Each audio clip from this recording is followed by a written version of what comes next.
Thank you, Jane.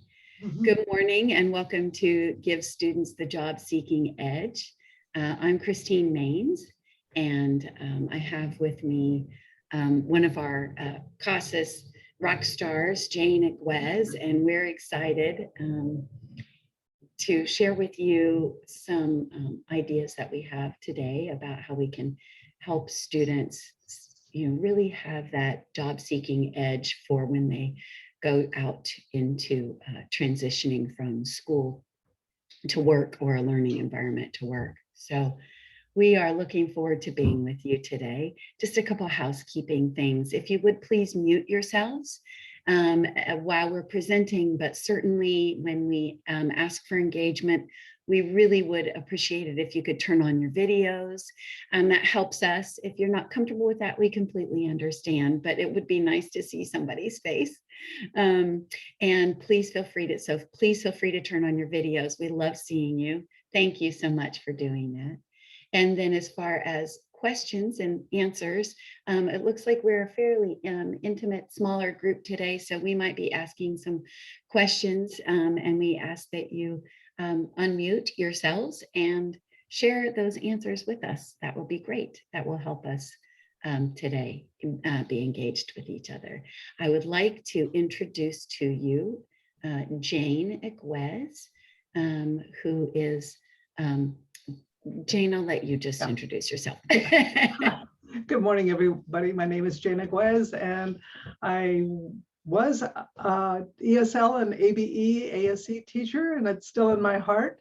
But now I've been working with CASAS for many years, and I've had the privilege of working with people all over the country, California and to the East Coast. And it's my pleasure to learn from all of you and to work together to create a better situation for our learners, to help them and our local communities. So we hope we can share some ideas today that will help you. Thanks, Jane. And as I said, I'm Christine Maines, and I too was an ABE and ESL, ELL teacher in a learning lab like you, and we want to learn a little bit about you. I've been with CASAS since my first field test was 1993.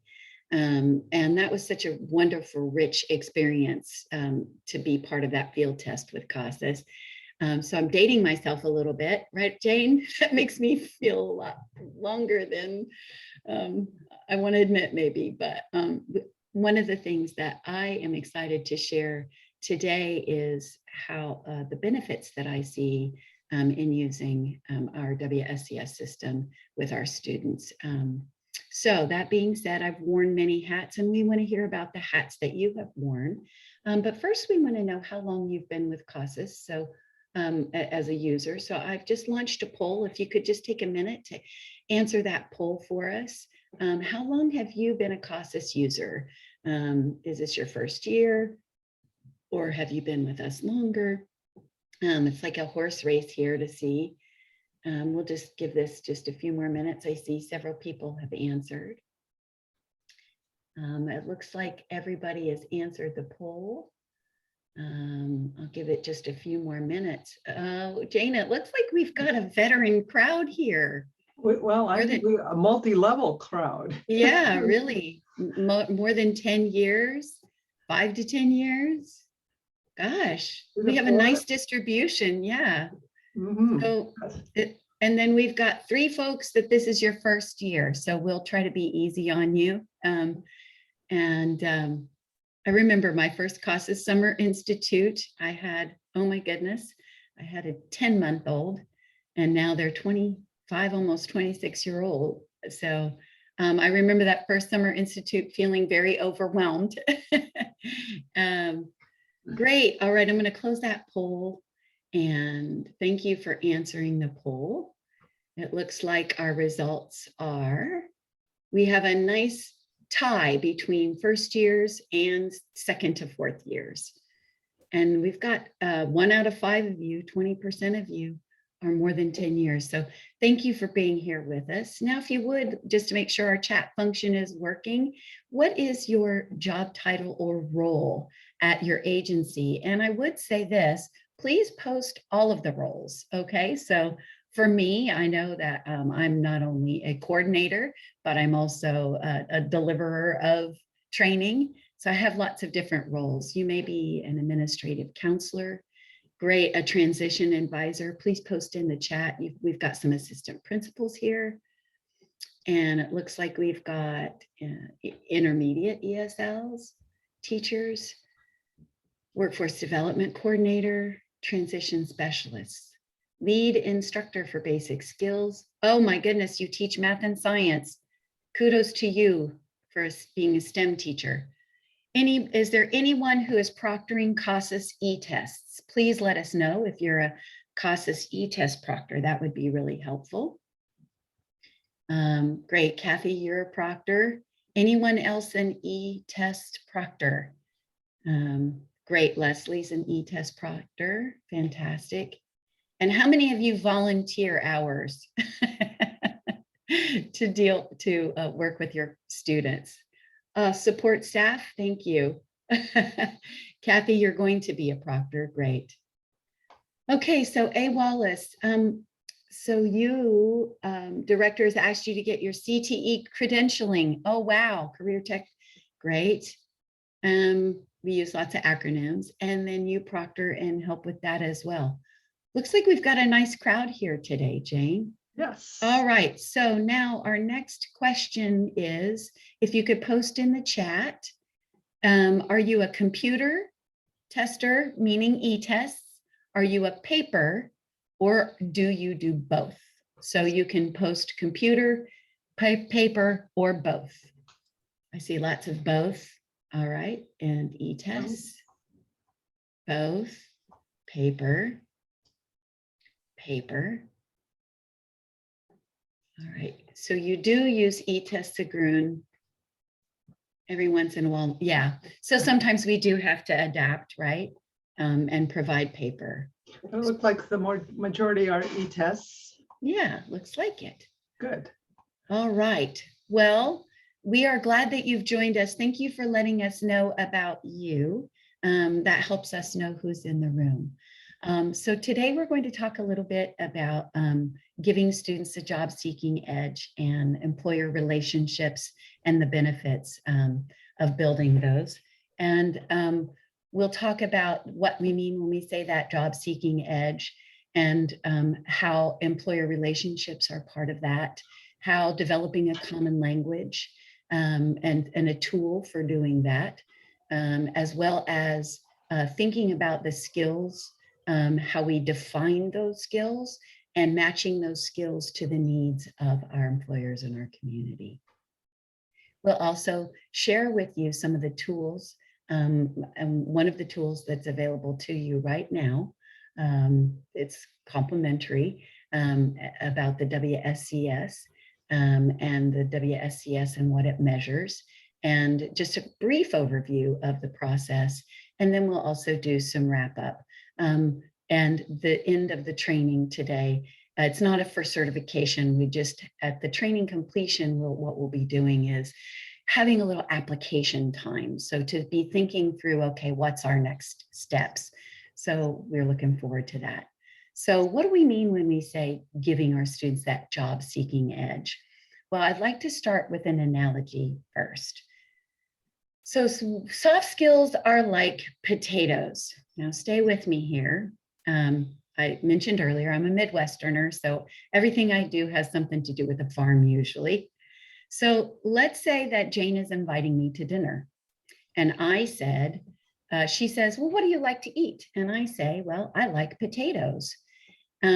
So what do you envision when I say potatoes? So I want everybody to think about, if I said, oh, I'd like potatoes, what do you envision? And then I go to Jane's house for dinner. So she's invited me to come and meet with her and have dinner. I've gone to her house now, and Jane, you serve me potatoes. What kind of potatoes do you serve me, Jane? I serve you mashed potatoes with the skins on. Oh, Well, see, when I said that I like potatoes, I actually meant that I like French fries, all fried potatoes, roasted potatoes, but the texture of mashed potatoes doesn't really work for me, especially with the skins on. I like them crispy, not kind of mushy. So we have a mismatch between what I said, which is I wanted potatoes for dinner, or I liked potatoes. And Jane said, oh, I know what potatoes are. So she made mashed potatoes because that's what you do in Iowa. You serve mashed potatoes with the skins on, right, Jane? That's right. But unfortunately, when Jane said, I said potatoes, Jane thought potatoes. In her mind, she had a vision or a picture of what potatoes were. But that's not the same vision that I had when I said potatoes. Even this picture represents, right? When we say potatoes, do we mean little potatoes? Do we mean new red potatoes, fingerlings, purple potatoes? There are all kinds of potatoes. So soft skills are like potatoes. Our employers and people in the community will say, oh, they need to be a contributor to society and they need to have those soft skills, right? Well, but what do they mean when they say soft skills? Because like using the analogy of the potatoes, I could say soft skills as an employer, and Jane as the jobs counselor or as the teacher would hear soft skills, and she might define soft skills very differently than I do. So soft skills are like potatoes. We have to clearly define them. We need to have that relationship with an employer so that we understand what they mean when they say soft skills.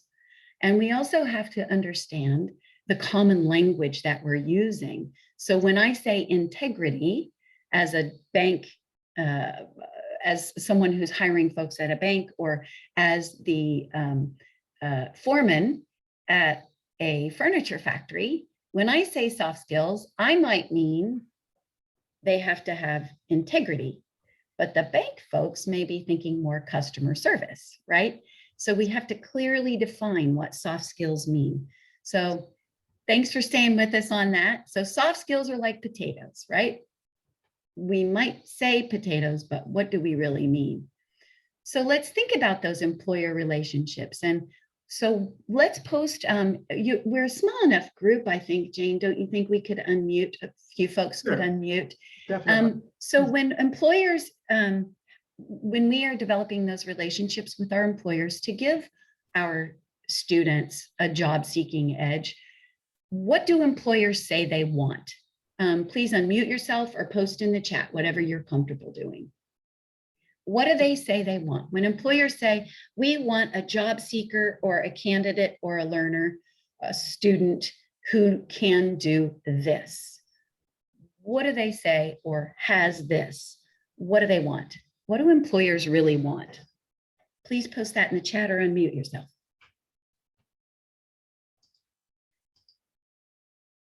They say they want someone who's reliable, on time. Interesting, right? Yep, on time, reliability, gets along with others. Strong work ethic, teachable, they can communicate. Somebody who has a flexible schedule. Right, so what is communication, right? How do we define good communication? How do we define responsibility? When we think about when an employer says, oh, I want somebody who's reliable, right? On-time behavior is pretty clear, right? When you're scheduled, when you're not, right? But speaking to other with respect, what does respect look like, right? What is clear communication? Leader, what are the behaviors, those workplace behaviors that are demonstratable that shows someone's a leader, right? How do you know? Let's move on to that. So how do you know that that's what employers want? What have you done, or where have you gathered your intel? How did you get this intel about what employers want? So how do you know that this is I will what just, go ahead. I'll just pipe up because I was in on a session yesterday where they they did a survey as to, he presented 7, I believe it was, soft skills, and asked which was the number one that employers are looking for today. And I think this is post-COVID perhaps, because it was a little different from what I'd been hearing over the last couple of years. But the number one thing was work ethic. But work ethic included things like showing up to work and showing up on time. But it was far more than that, but it included that. Yeah, that's absolutely true. And I think you're right. COVID has shifted it a little. Pre-COVID, the employers would say, we need somebody who can communicate orally, the top 3, right? Communicate orally, communicate in writing, and on-time behavior, punctuality, like you were saying, right? That was pre-COVID. And educators would say reading, writing, and math, right? Right. Well, writing matches that written communication, but they were very different, right? I think so. Yeah, so that's a really good point. I'm glad you brought that up. So Kathy is sharing, how you know about this is by talking to local businesses, reading, going to sessions where somebody shares the most recent data, experience and training that's conducted, and recommending hires to folks. So there are some ways, right, that we know that that's what they want. Let's dig a little deeper. So now let's come at it from the job seeker standpoint. Okay, we want to give them the job seeking edge. What do job seekers need to get the job? And define it however you like. When we say what do they need, you can define it as skills or other tools. So post in the chat, what do job seekers need to get a job? What do they need to know and be able to do or have? And if somebody wants to unmute, that would be great, and share as others flood that chat box. I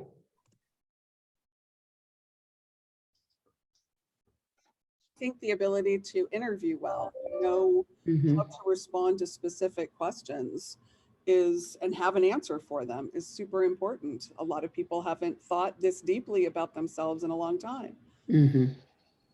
Right, especially if it's a retraining or somebody who's going back, re-entering the workforce, right? They need vocabulary to talk about their skills, nice. And they need to be able to communicate the skills that they have, right? So they need the vocabulary and skills and a good attitude and know what the employer expects. Great. All right, so how do you know that? How do you know that that's what job seekers need? Please feel free to unmute yourself or just post that in the chat. How do you know? Can you hear me? Yes, and who's speaking? My name is Sigrun Utash. Oh, hi Sigrun, good to see you. We had fun yesterday. Group yesterday, that was fun. I teach an IET with our basic machine shop instructor, the machine shop teacher. And I get invited to the advisory board meetings a couple times a year where employers come to our school and they, I'm really just a guest and I'm listening, but the machine shop teacher listens to the employers, finds out what kinds of skills they want him to train his students to have. And so that has been such an eye opener. You know, I was surprised at how many of them just said, you know, in the olden days, they wanted students to earn all their certificates and then come ready to work. But they said, as long as you send me someone with a good work ethic, who's trainable, who has a good attitude, we can work with that. And so, you know, that's what I try to instill in my students in the IET. Thank you, Anyway, Sigrun. that's how I heard about what they need. Yeah, that's great. Thank you, Sigrun. I appreciate it. Well, you've all said some really important things, right? About how skills matching and job seekers needing to be able to talk about those skills, have the language to do that. And as you said, matching the skills and talents to that job. So that is our end goal, right? To give them that job seeking edge, understanding what their skills are and how their talents and what they know and are able to do match the jobs, right? So I would like to, if we can just say, this is our overriding goal by the end of this, is to think about how the tools that we're going to share would actually meet those objectives. Okay. All right. Jane, Okay. you want to share a little bit about the tool that we have? Yes, the Workforce Skills Certification System. This is a tool that's been evolving over the years, and it's been exciting to be a part of it. And I'm excited to share what this entails, because I think this meets a lot of needs that many of us are facing. The goal is simple: to promote transition of learners into the workforce. So this whole system has been designed to do that. And we want the learners to utilize the work readiness skills that have been identified and valued by employers to increase the likelihood of their getting and keeping employment. And the key here is that these are this work readiness skills as defined and by employers. It's not as defined by educators. So we'll dig into what are these tools, and we'll actually practice with a few of them. It's been designed to help build partnerships. So I'd like you to put on your thinking caps and think about, as you learn more about WSCS, how might you use this to work with your workforce development partners, your CTE partners, voc rehab, local businesses, Chamber of Commerce, and there may be some others that we haven't listed here. But really the goal is to help meet your local labor market needs by preparing local talent. So the goal here is we're bringing all that data, research, articles, information that we've read down to the local, what is your local labor market? Because what your local market needs will vary whether you're out in the rural area or if you're in a very urban area, depending on the neighborhoods where you are working. So the WSCS, and I'm going to shorten it to just WSCS, Workforce Skills Certification System, includes two distinct parts. We're looking at what are the foundation skills or academic, and then what are the soft skills, or some people call them behavioral skills. Again, the names for both of these areas is very fluid, but we're looking at academic and soft skills. So how does that work? So why do we think the WSCS is even more important now than before? Well, now we're in a post-COVID period where we have so many more job seekers needing to re-enter the job market. The job market has changed, and what the workers are looking for is changing. We also have increased emphasis on IET programs and IELCE programs for funding, but also it makes good sense to really target all of our ESL and ABE instruction to help looking at job goals. And then we're also being held accountable with our workforce development partners under WIOA. So how can we help each other look better by being accountable for all the good work we are doing? So how can we partner even better? And then how do we build our local communities and work by working with local businesses? So let's dive into it now. And we're going to start by looking at an employer survey together. And this employer survey really defines what these skills are. And yesterday, some of you were at Josh's session on soft skills. And he said one of the really important, one of the strategies is to build awareness. So how do you build awareness if you don't define what these skills are? So back to Christine's analogy, what do you mean by potatoes? What do you mean by soft skills? So we're going to have a task where we're going to look at the employer survey. And Christine, maybe you could post a link in the chat for the employer survey.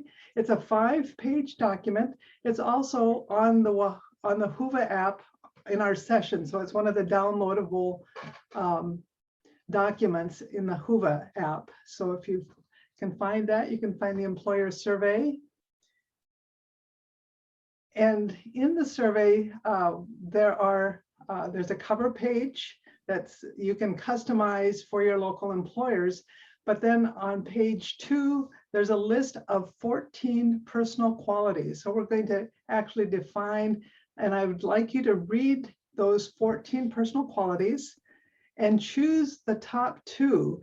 But I want you to imagine that you're hiring for a job in your local community. So first, think of a job where somebody that's in your class may be applying for. Then imagine you're that employer looking to hire somebody. What are 2 top personal qualities that you would want? So then I'd like you to, in the chat, type in the name of the job that you're hiring for, and then just the number. You don't have to type out the whole personal quality, but just number 1 or 4. And then we'll discuss that. So we'll take a few minutes. Christine, can you go to the next page, please? Sure. This is what you should be looking at. So this is page 2 of the employer survey. Let us know if you can't find it, or if you're not able to download it with the link. But there's just 14 personal qualities. So we'll give you a couple minutes because it's really important. I've posted the chat, Jane, and then also am putting the steps. They're identifying a job, then imagine they're hiring, and then review the employer survey. Mm-hmm. And look first at the personal qualities. What are the top 2 personal qualities that they think would be appropriate for that job? What would employers say? How would they define when they say, oh, I want them to have good work ethic, right? Well, that's what does that look like? What are those behaviors? And what are the top 2 customer care skills?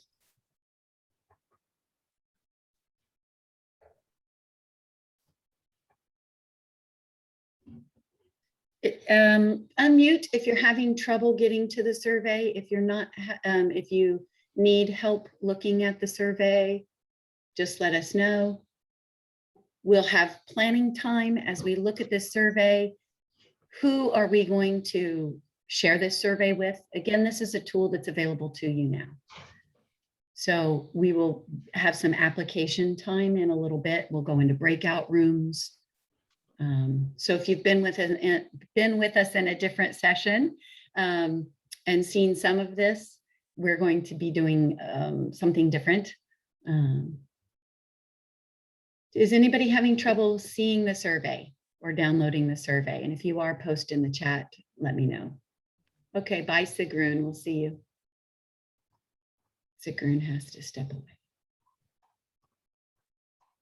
So once you are done reviewing the survey, post the job and the top 2 personal qualities, and I'll put an example in.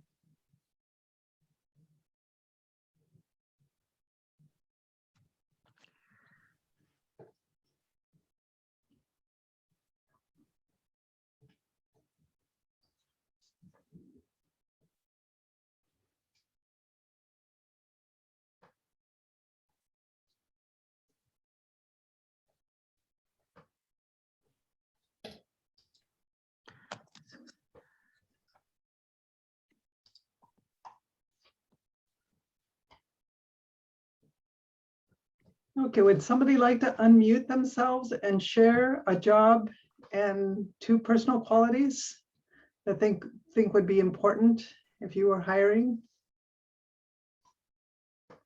Laura, okay, caregiver. Number 1 and number 11.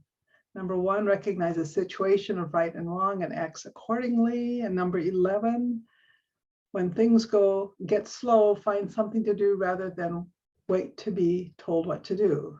And then secretary. number 6 and number 13. Okay, good.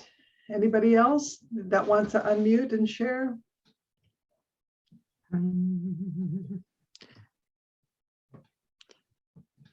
Is my microphone still off? You know, I can hear you, Amelia. Oh, okay. Okay. I chose restaurant manager. And so I was looking at number 6 and number 9 were my choices. Okay, And I don't have the list now in front of me. I'm trying to get back here. okay. But the idea of recognizing a good job done, doing a good job, quality work. And then what was number 9? Stands up for self. Yeah, it's the idea of, being teachable, being able to take a critique without getting all defensive. So this, again, speaks to a teachable attitude that, whoever is over them, if they point out some weaknesses or something that's not being done right, they're willing and able to accept that and grow from it, as opposed to getting all defensive and negative. Right. Okay, good, good. And then I see a paraeducator from Leslie, number 1 and number 10. What the 14 personal quality competencies are lumped into 5 skill areas of integrity. And if you look on the 3rd column, it's that they're defining integrity, responsibility, self-esteem, self-management, and sociability. So it's really putting the language to what does that mean? So we're really defining these. This employer survey that we're looking at, and the way that then we're going to show you how do you assess for these specific skills, and then how do you develop these specific skills. So it really is tightening up what are personal qualities, what are the customer care. So I'd like you to just take another minute and look at the customer care 14 competencies again for customer care, and choose 2 based on the same job. So if Amelia, for restaurant manager, go ahead and just kind of read through those quickly. Leslie, for paraeducator, what would be the customer care top 2 ones that you would want your paraeducator to have, and so on. Accounting specialist for Amy, what would be the 2 customer care competencies you would want to ensure the person has? You're asking me? Well, anyone, yeah. Okay. Yeah, so what's going to give them that job seeking edge if they walk into the job or the interview and say to the employer who's told you, oh, decision making, I need them to be able to make decisions. That's kind of like potatoes, right? What do you mean when you say decision making? So this language of decision making or commitment to quality, they have to know quality, right? You hear that all the time. Right. Right, but what does that mean, right? So I mean, 12 or 14. I guess my second workplace I had chosen was a front desk person at a hotel. So as far as customer care, I'm looking at 12 and 14 that, they need to convey to the customer. And number 12, through voice and body language, communicate that their satisfaction is a high priority to you. And then in 14, there's a decision-making process there, determining the customer need and what to do about it, being a good listener. Okay. So that would be with that. With the restaurant manager, it could be the same too. I mean, I'm thinking about restaurants that I've been in when occasionally you have a manager who's just kind of floating around and might stop by a table here, a table there to kind of, find out how things are going, if everything's being taken care of. And those are the same qualities that are being conveyed there. Yeah, I see Leslie posted that it's hard to choose only 2. When you use this survey with local employers, you will ask them to choose the top 8. So they aren't limited to 2, but they're asked to choose the 8 personal quality competencies for a specific job and the 8 customer care. So they're not limited to 2. So this is the same language then that will show up on the student profile that we'll look at in just a minute. So when a student applies for a job and they have their profile, it will be in the same language. What were their results when they were assessed for customer care and personal qualities? So we're really tightening up the communication with a local employer. What are they seeking? And then what does the job seeker have? You know, Kathy has made a good point, Jane, here, that this survey, this tool, not only helps the job seekers get their seeking edge, but it also it focuses the employer, right, on a specific demonstrable behavior of workplace behavior. And she's also added in the chat, my experience is that employers often aren't able to articulate what they mean when they say integrity or commitment to quality, which is exactly the point, right? They say they need that, but they don't really know what kind of potatoes they want for dinner. Exactly, right.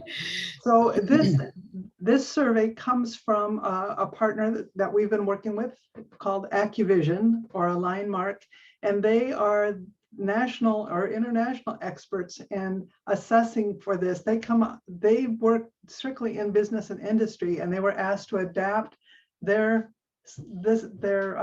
knowledge for our job seekers. So and when we look at how you assess this, we'll talk a little bit more, but these 14 competencies come from a huge employer base and out of business and industry. It's not something CASAS has dreamt up or that we figured out with some focus group with educators. This list of competencies comes from business and industry through our partners who are in the top of personal skills development and assessment in business. For the academic skills, if you could just go to, there you go, the 4th page in the employer survey is when you can ask the employers, well, what is the reading level that somebody needs to be at? And this is, we don't have anything here about scale scores. We don't have anything here about NRS levels. All it does is describe at each level what a person can do in reading, and it's written in the language that an employer could understand. It's not in academic jargon. It really is the application of reading skills as they could apply to work. The same is with the math description, which is on the last page, page 5. Again, it's just by descriptions of what a person can do with math at different levels. So an employer, and I've worked with hundreds of employers across the country, and this is very easy for them to read through and say, oh boy, if somebody came to me with a math at a level 5 as described here, they could do the job. Or they have a math level at a 2 because there's very little math. The same with reading. It's easy for them because it's written in language that they understand. They can nail it. What is a reading level based on the application? So the employer is being asked to identify the soft skills and then very tangible, what is the reading and math level that a person would need to be able to be an eligible to interview for a job and be successful at the job. Jane, I've posted in the chat with our folks who have given us jobs. Let's just take 1 minute to bring it home, right? Okay. If we can. Sure. Let's just look at those certification levels from 1 to 8, 1 being the lowest and 8 being the highest, right? And so let's think about the level descriptors. So we said employers say they need to be able to, read and write well, right? And communicate in writing. What do they mean by that? So let's look at reading, for example, right? Well, they have to be able to read the policies and step-by-step procedures. That's something that employers will say, right? So what does that look like? What does that really look like on the job? So for those jobs, can you identify which level might be required for your the jobs that you mentioned earlier.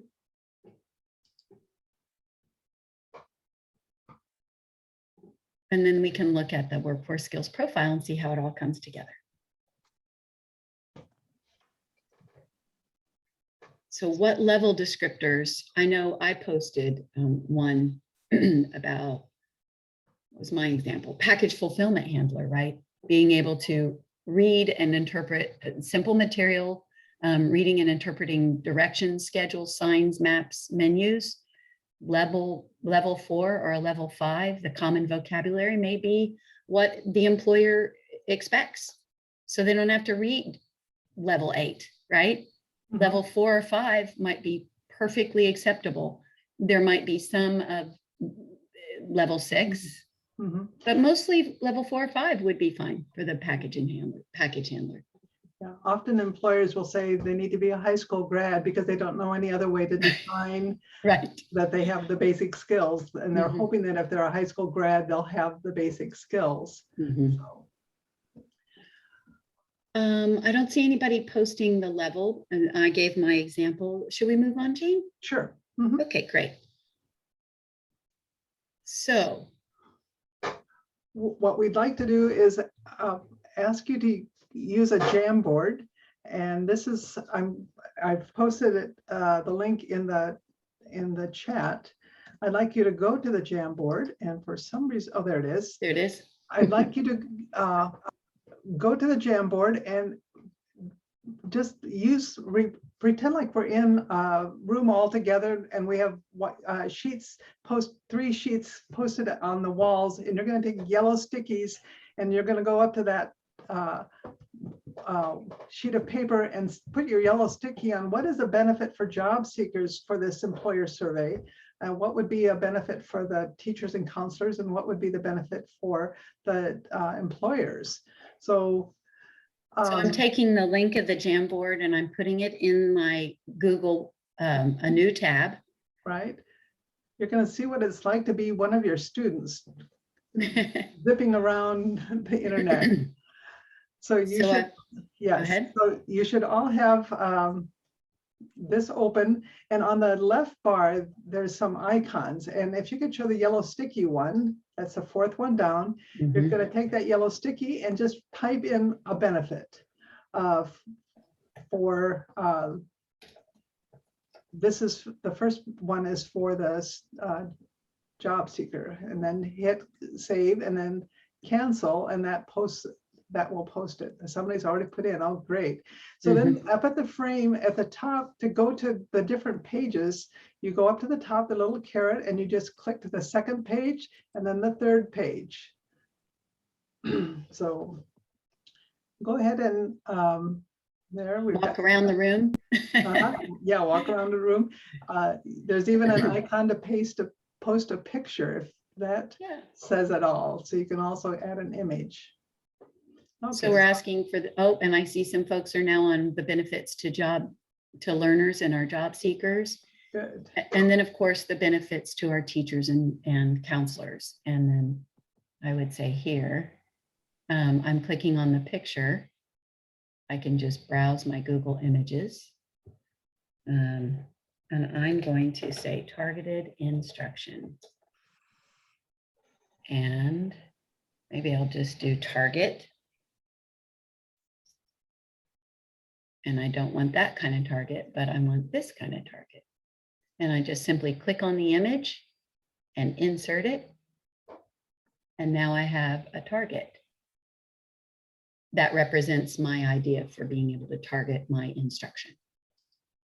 So post images or post-it notes.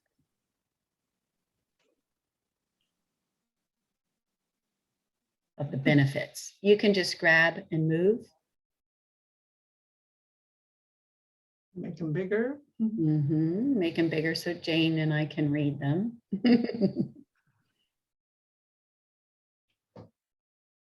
Just drag that bottom left-hand corner.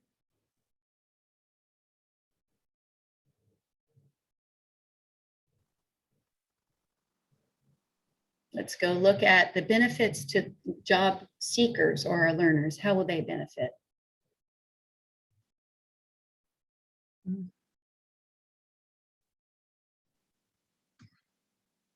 And how nice.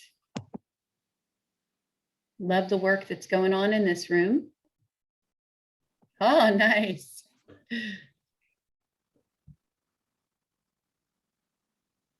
No, right back in the day when we were physically in the same room, then we start grouping them, right? With the hangy downs. Mhm. Nice. Look at those Post-it notes flying on there.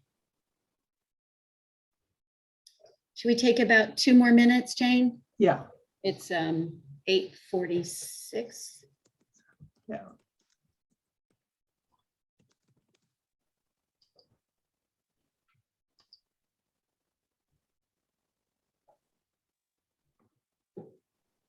Oh, Catherine, yeah, you get to the Post-it note over here on the, using the, have you found the link and posted the link and found the Jamboard? Catherine, you can unmute yourself or just let us know in the chat. Yes, okay. So you just go to the toolbar here on the left-hand side and click on the sticky note, hover, and then it'll reveal sticky note, looks like a little document, and just click on that and it'll populate the sticky note. So there's a big giant black circle with an arrow in it. And then there's also been the Post-it note. Perfect. No problem, Catherine. We understand not everybody has a microphone. How are we doing, folks? 30 seconds? Yeah. Looks like it's slowing down. I know Catherine wants to be able to add her idea. Those of you who said you were instructions, yes, instructional focus, nice.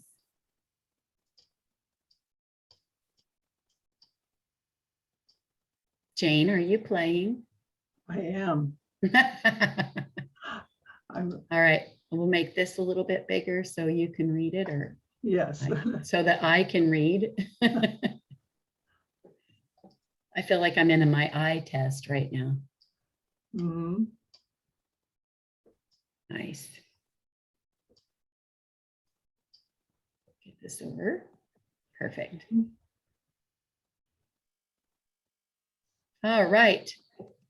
The difference is when we were in the room, we couldn't make the writing legible. All right, let's go ahead and debrief. Jane? Sure. Let me make it a little bit bigger. Just a second. Last call for running up to the board and throwing your Post-it note up there or an image. Well, they can keep posting as as we look through them together. New hires more closely matched to job requirements. Yes, candidates will be more likely to have the skills the employer prefers. More effective job performance. Hiring decision with great work ethic. They can realize that more people can be considered for hire, even though they may not have a high school diploma. True. Facilitates communication with business partners. Yes. Gives everybody a common vocabulary. Have a good pool of candidates. That's our hope. Yes. A good way for employers to process and prioritize relevant workplace skills. Yes. Okay. Benefits for the job seekers, more likely to be hired and keep the job. We hope so, yes. Be prepared for the interview and talk about their job skills, their skills that match the job. More on the job success and less frustration, yes. Better chances of job retention and more positive reviews. They will be able to assess their strengths and areas for growth. More authentic instruction. Yes, we would hope that they see the application. The relevance. They will know what skills to focus on so they have a better chance of getting hired. Yes, and understand what is expected. Good. And then what are the benefits for the teachers, job counselors? Thank you. They are now in a better position to know how to guide and train students for job success. Yes, easier to focus on the specific skills that need to be taught, learn how to best support their job seekers, helps determine instructional focus for teachers, better understand what to focus on in class, and then they will know what to teach their students. Yes, all great comments. Thank you very much. So this is the employer survey. This is available. You can take this out and start using it tomorrow if you want. or you can start thinking about using it. So now how does this fit into the profile, Christine? Well, that's a good question. So when we think about the employer survey and the content of it, right, we've got reading and math, those academic foundations, and we have the personal qualities and customer care now in clearly definable workplace behaviors in a common language that is targeted, as all of you said, focused on what the employers say our job seekers need to know and are able to do. And the beauty of that is that this tool that we have with WSCS combines all of those results that we've assessed for to be able to then, as you all said so well, match the skills, even if there's an area of growth that an employer said, that's okay if they're at level blank and they need to grow in that area, I can take them the rest of the way. So the workforce skills profile is a report that is available as part of, as Jane said, the WSCS, the workforce skills certification. So this workforce skills profile is a report that's printed out of TOPS Pro that actually combines the results from the reading and the math, those academic foundations, those clearly definable personal qualities and customer care, and shows us those soft skills, right? Those now not just potatoes, but new red potatoes that are roasted with rosemary and butter, right? So we can now see clearly definable skills in those categories that were defined by the employers, and we can match our students' skills and abilities to that.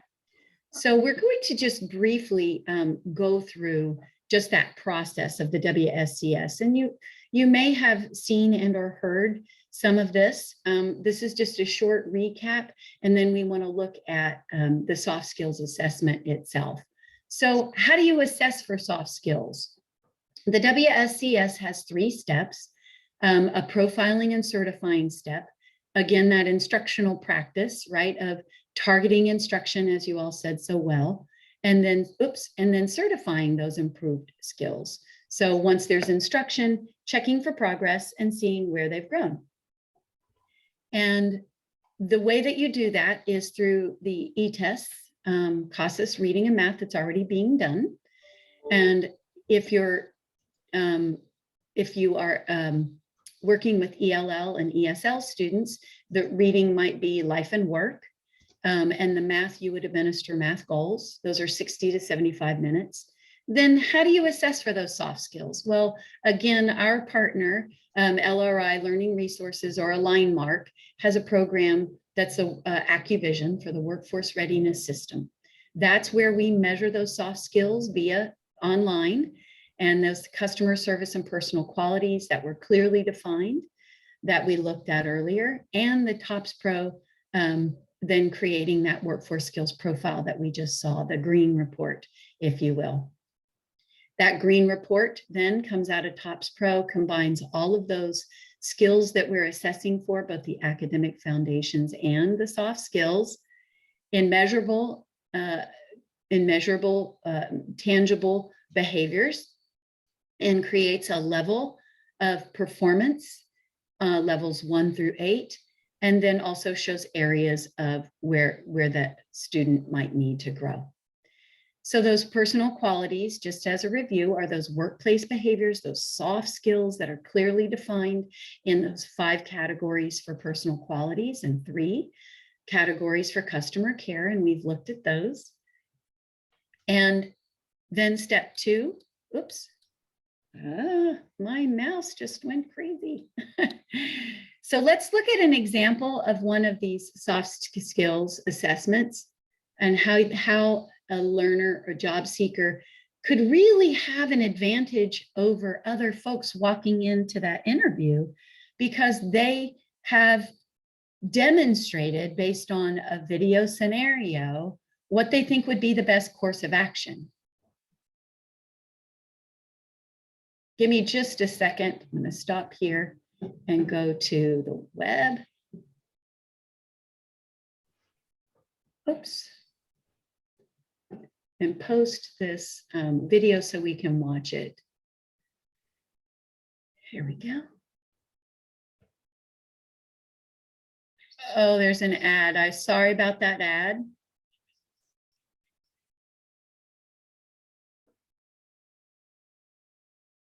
We'll skip that.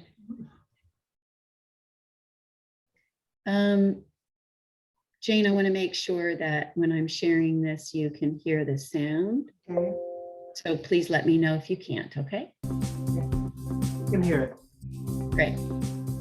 In this situation, Chris and Ted work in a retail shop. Right now, it's very slow and there are no customers in their work area. As you watch this situation, bear in mind that last week the store manager saw Ted using his cell phone and told him he should not use it while at work unless Ted was on break. The other employee you will see is Chris. This is only Chris's second day on the job. So at the beginning of each video, I'll give you background on what you are about to watch. After that, the action begins. Hey Ted, is it always this slow on Thursdays? Not usually. I'm sure it'll pick up. Hey man, what's up? Yeah, last night was hysterical. Can you believe that guy was saying those things? Oh, he was cracking me up. Okay, now you've seen the problem. Next, you'll see 4 possible ways to handle this problem. As you watch, keep in mind that you're being asked to select what you think would be the best way of handling the problem and what you think would be the worst way. Now, let's see the 4 actions that you have to choose from. Tell him the manager said not to use cell phones except when on break. Hey Chris, last week, the manager told me I could only use my phone when I was on break. B. Tell him that if the manager sees him using his cell phone, he will get in trouble. Hey Chris, if the manager sees you on your phone, you're gonna get in trouble. C. Say nothing since the manager is not around and it is slow. D. Tell him to hang up and that cell phones can only be used when on break. Hey Chris, you need to hang up. We can only use our phones when we're on break. Okay, find the spot for answering the practice question. You should now give your answers regarding your best and worst course of action before the counter reaches 0.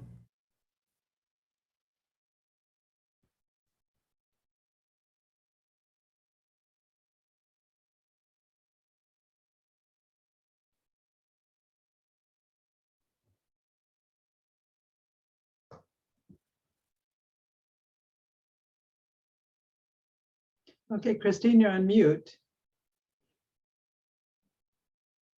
Right? Okay. So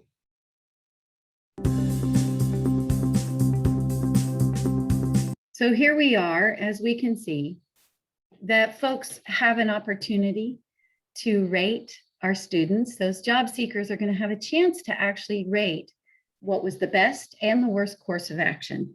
Now, the beauty of that, right, is that they are going to see a real work scenario that's related to the type of a generic type of workplace behavior that is very specifically targeted and defined as a skill that they need for being able to get and keep a job. So I'm going to go back to my PowerPoint. And the beauty of that is that once they have assessed those soft skills, then there is this report that we can use to target instruction, and the soft skills feedback and development report is also another tool that's part of this. So now we have the competency report for reading and math. We have a feedback and development report for the soft skills behaviors based on those video assessments and the results of those. And the third step of the WSCS is actually a certification set of assessments that would give our job seekers that edge to be able to walk into an employer and say, I have this report, this workforce skills profile, but now I also have met a certain level of competency. And that level of competency, I have been assessed with reading and math tests, critical thinking and problem solving, as well as those soft skills, the example that we just watched. And this is what I know and am able to do based on the results of those assessments. So again, there are lots of components and tools as part of the WSCS, the profiling and certifying of the current skills. We've gone in depth with that resource that you have available to you now, that employer survey. You'll use eTests online to get the reading and math, those academic foundations that are part of the WSCS. Those online assessments, the example that we just watched, those are of the 14 qualities, personal qualities and customer care, that result in this workforce skills profile report. Then developing the skills, you use that profile, the competency reports, and the feedback reports to instruct and to focus your instruction, as you said, on the Jamboard. And also there are soft skills online instructional courses that are available to you. Now, that being said, I would really like to share with you what some of those look like. If you give me just a second, I'm going to post that. And give me just a quick second here. Let me just add just a little bit of information that the students or your learners will watch a whole series of video vignettes. So it's a compilation of them watching a whole series of small vignettes like you saw, that then behind the scenes, the AccuVision has determined what are the competencies being assessed in all of the videos together, that then they can determine what are the skills that have been demonstrated in these scenarios. Great. And Jane, Leslie's asked a question in the chat. Can you answer that question first, please? Yes, are the e-tests the regular goal series? Yes, they are. So they would be the regular goals for reading and math to certify the skills that are on the profile. Okay. So it's not in addition, it's your regular testing, and TOPS Pro is smart enough to know where to go and get those scores and to add them to the profile. So there's no additional testing for the basic skills for the profile.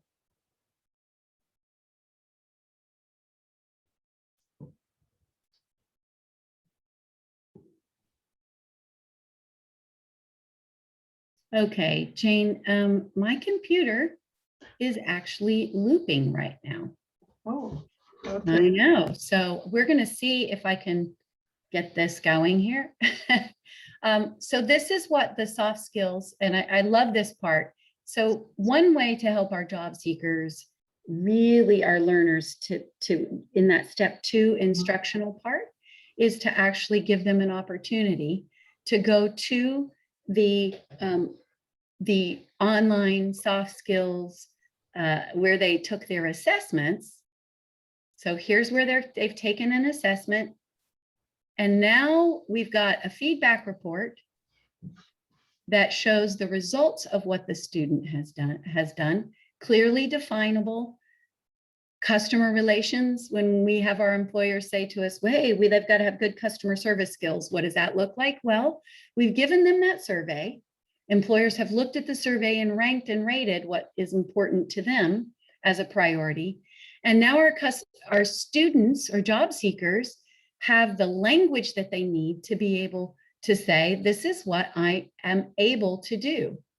And I know that I'm able to remain polite and professional when interacting with customers who make unreasonable demands.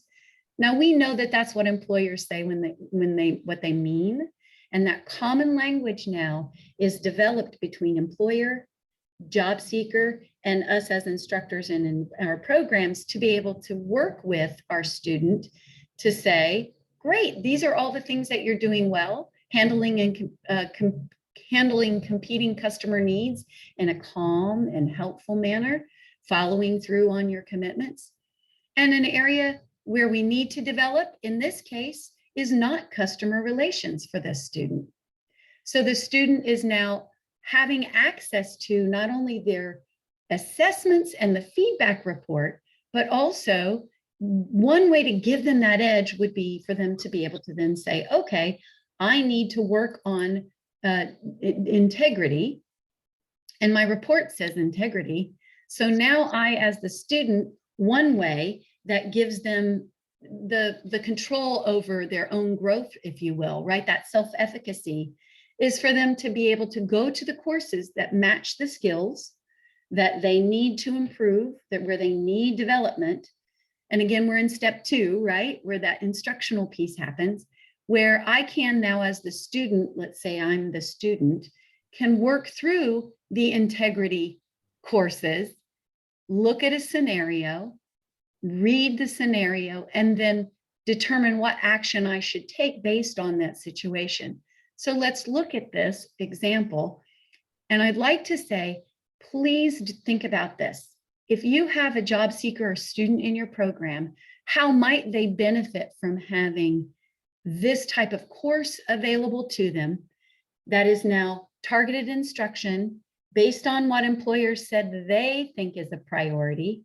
Integrity was something that they mentioned as one of the top skills, and they listed specifically which integrity skill based on the employer survey. So now I've got my student working on integrity. How would a student benefit, and how could this give them an edge over potential other job seekers when they go out for an interview? So how would working through this type of online scenario where they choose an answer and get a feedback? So here I've answered this question. I get feedback as a job seeker. This could be tempting to accept a small gift from a distributor, but your company's policy is clear. Employees are not to accept gifts from product distributors. I've got feedback here as a learner. How might this benefit? Please post that in the chat box. So think about your students, your learners, right? Think about those job seekers. How could they benefit from something by this? Yes, it's a course. And it's this is right. They've done the assessment, right? So I'll go back. So they've taken their assessments. It's a good question. And now that they've taken their assessments, we are now going to the assessments reveal that the student needs to work on integrity. So now I can assign the integrity assessment, or I'm sorry, the integrity lesson, and send my student to this particular online course. And I see it gives them a script to practice. Phrases to include in applications and interviews. Nice. Helps students in all phases of life, not just work situations, right? Yeah, these are those transferable soft skills that we say, oh, they transfer from life to work and work to life. Excellent connection. So again, these are courses, not assessments. These are guided instruction, right? Where they're choosing an option that provides an instructional piece at the bottom. So a scenario, course of action, and then immediate feedback based on their choices. So they're assessing, learning, assessing, and learning at the same time with the course. How are the student responses recorded during the assessment? During the assessment, great. So they watch a scenario. Let me go back to an assessment. And Jane, we have about 5 more minutes and we'll wrap up. I'll show quickly though, because that's a good question. So the student goes to take the assessment. I'm just going to pop into customer care. Hi, my name is Joyce, and I'll be your guide today. As we go through this, I'll explain how everything works, what you'll be doing, and any other information you need to know. We'll be using what we call job simulation. In job simulation, we show you a bunch of people faced with real job problems, problems that almost everyone faces on the job. Things like hostile customers or a team member who calls in sick. Then we'll ask you what you would do when faced with this problem. Your answers will give us valuable information about your job skills.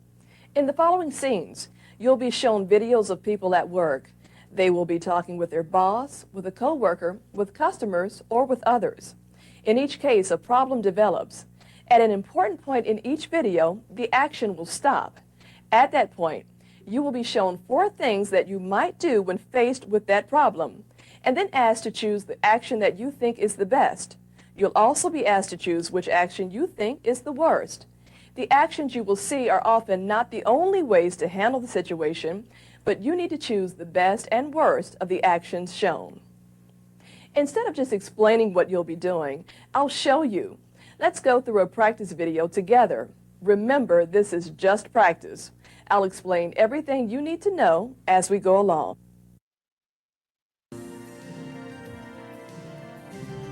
Okay, so that's the video that they'll see. Then there are a series of prompts where they actually choose within the format. Within this particular online format, they will choose which option is best for them. They choose those options that's the best choice and the worst choice and submit. And then that's recorded in the platform itself. Does that help? I'm conscious of the time. So what I can do is send you a demo. That helps, thank you. Yeah, no problem. So you'll be able, they'll get the video, then there'll be a series of the prompts, right? And they choose the answer and they choose the best and the worst. And then the online assessment automatically records their responses, shows them when they're done, and then they go back to their login, right?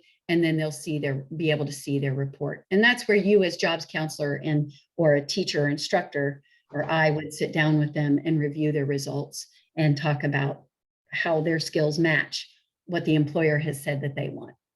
Okay, I'm conscious of the time and it is the last day of the session. So do teachers assign the courses or are they assigned automatically based on the assessments? That's a great question. They're not automatically assigned, they're all available, but you can create a plan. And I'll just show you that real quickly. Let's go to our job seekers. So the courses can be, you create a development plan on, oh, wrong one, sorry, that's the wrong demo. That's my fault. You can go, sorry, we just don't have time, I'm rushing and I need to stop. But there is an instructional plan where you can actually create the instructional plan with the student, put in as you would any IEP, right? They'll know and be able to do this by this time frame, when the check-in and progress checks are, so that the student has a clear plan of instruction. And there is an administrative block. Oops.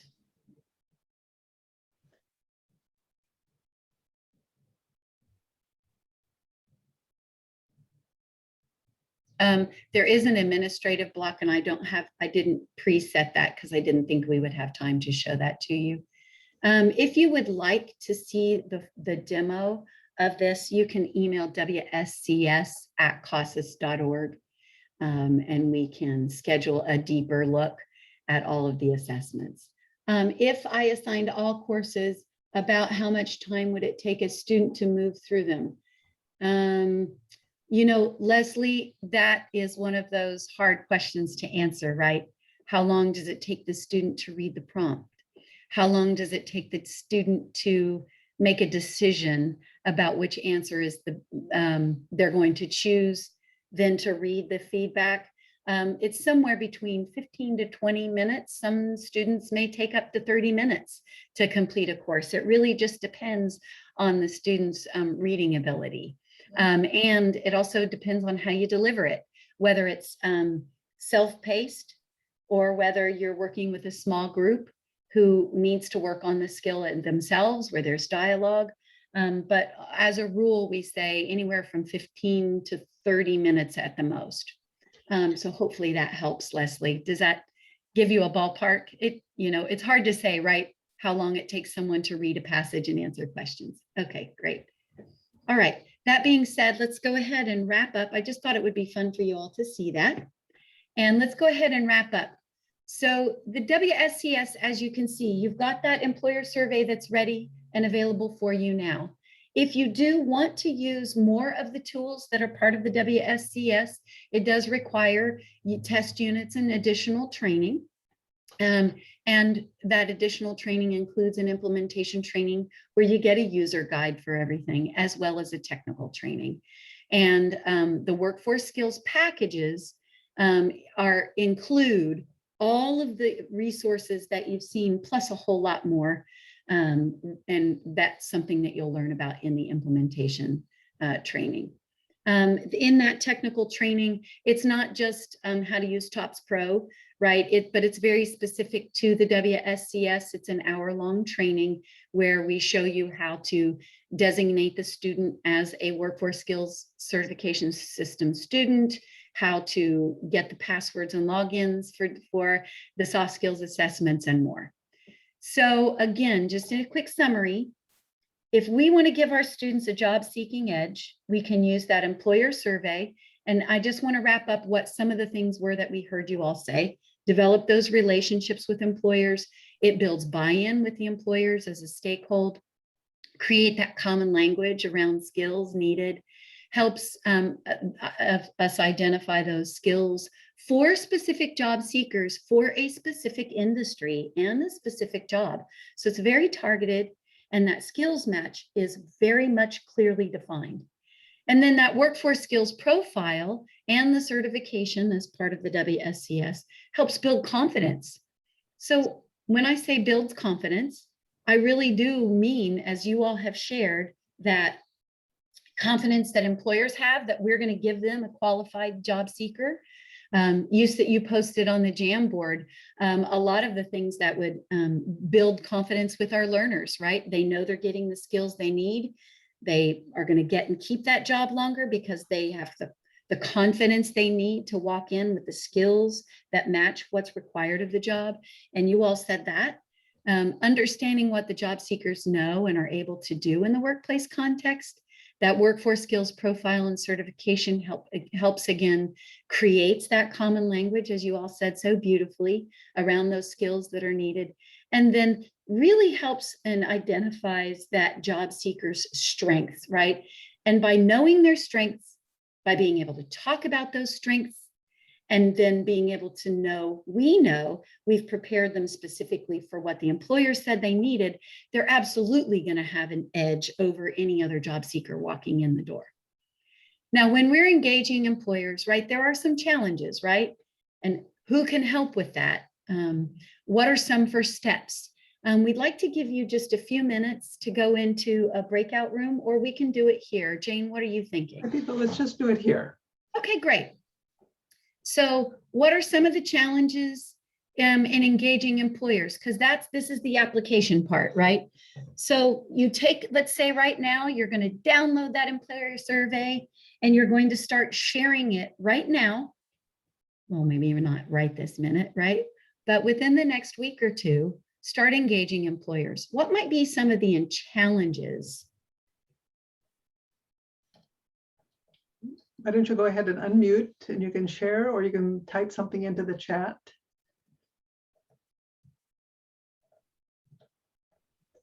Okay, finding the right person at the company to complete the survey.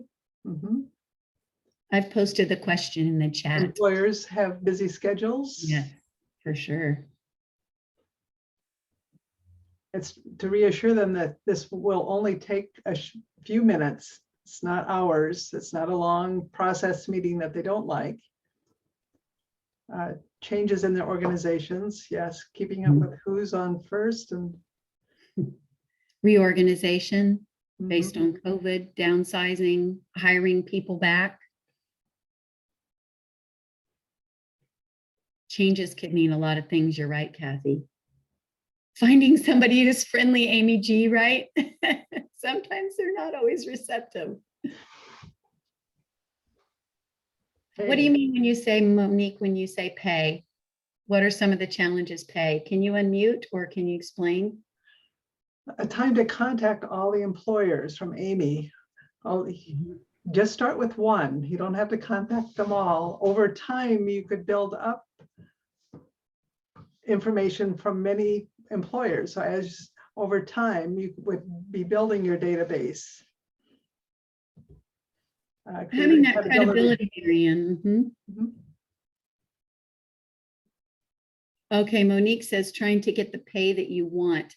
A lot of times employers have their minds made up and it can be hard to change their minds. Mhm. And Jane, I would say the employers that we've worked with, I'm specifically thinking in Boone, North Carolina, going to one of the regional hospitals, right? The minute that they started to see the job task analysis that we were doing and showing them how that matched what they needed, they were so happy with it, right? We turned, kind of turned some folks, right, from being resistant, right? Mhm. And Yeah, online version. Kathy writes about knowing what professional groups in our area might be a one-stop resource. That's an excellent idea. Mhm. Um, So who can help? mhm. Mhm. The online version of the employer survey. You know what? We've talked about that. It can certainly be turned into a fillable PDF, right? Let's put that on our to-do list, Christine. Yeah, That's a very good idea, Randy. it's a great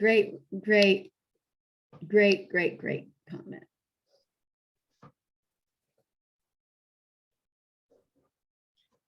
Now we have a goal for 2021, 22. Among all the others, right? Yes.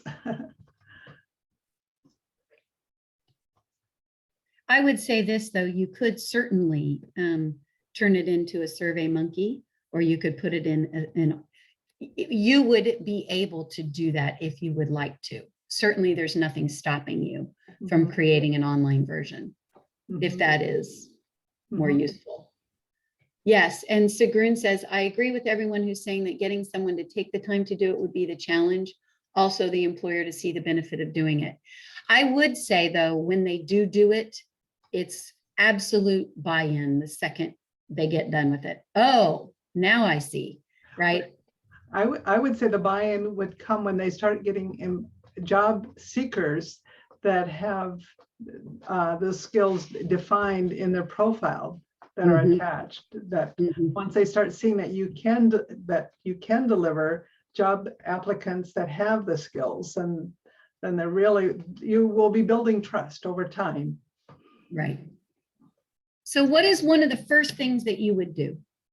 So right now, let's take this, say, okay, let's narrow the scope. You have an employer survey. It's available to you now. You want to give your job seekers that edge over other candidates. What is the first thing that you think you need to do, and who might be able to help you with that?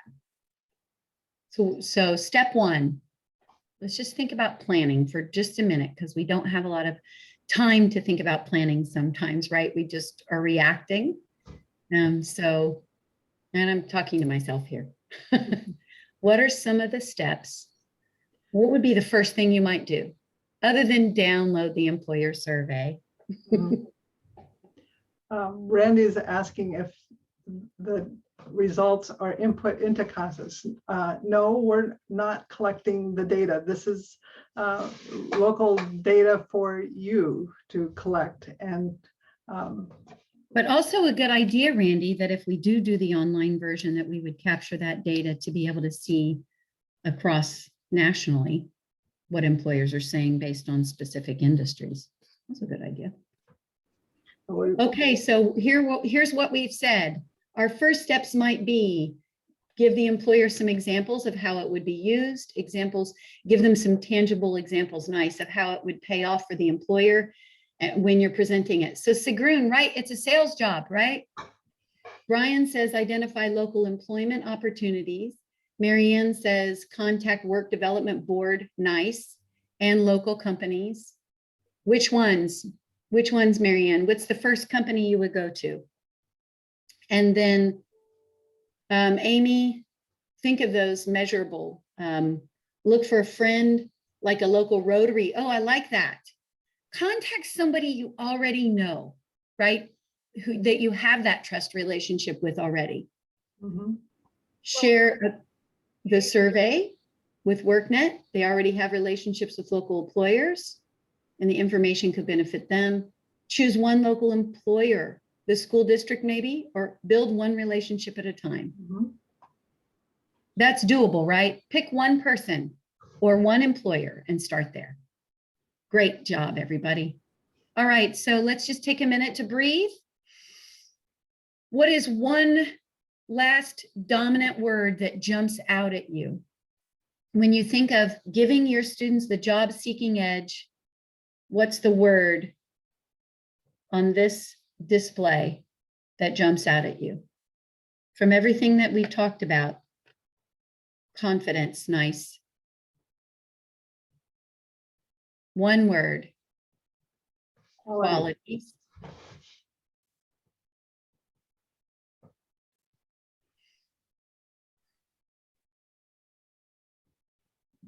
Soft skills. Relationship. Second word, relationships. Yeah. Nice, Kathy. All right. Anybody else want to unmute? You kind of your last dominant thought. Okay. All right. Okay. If you would please pick one of these reflections. For you, a surprise from this training has been what? Or something that you're not clear about? Or what do you think will appeal to your learners about this particular program? You could also say what would appeal to your employers about this. If you think about the employer survey specifically, what do you think will appeal to those employers about this? Or what would you like more information about? And what you think you might need help in presenting this to your colleagues or administrators, clients, employers, or anyone else that you think is a relevant stakeholder. So if you would please, in the chat right now, take a minute to reflect and pick one of these questions to answer. And please post that in the chat.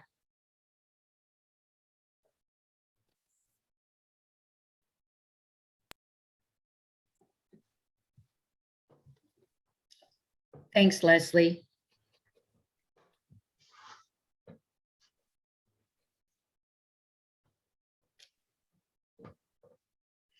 So I'll give you an example. There is an agency in New York that is an alternative school, and they're using this with their students, and they're using the employer survey with a couple of the folks, agencies where they place their students in a paid work experience, and also an internships. So they're actually using the soft skills assessments, and they aren't even doing any of the critical thinking or problem solving assessments. They've only used the soft skills assessments and the reading and math, CASAS, right, to create a profile so that when the students go out for their interviews, for their paid work experiences and their internships, that they actually have that profile to talk about their skills when they're doing their mock interviews before they go out, and also to develop their resumes and their cover letters to define their top 3 skills. Having a less abstract idea of what soft skills are will appeal to the students for sure. What you may need help in presenting is past success stories. Great. Okay, we're in the last minute. We are in the last minute. So that being said, let's go down to our WSCS. So If you have any questions, please let us know. WSCS@CASAS.org. And you can call CASAS as well.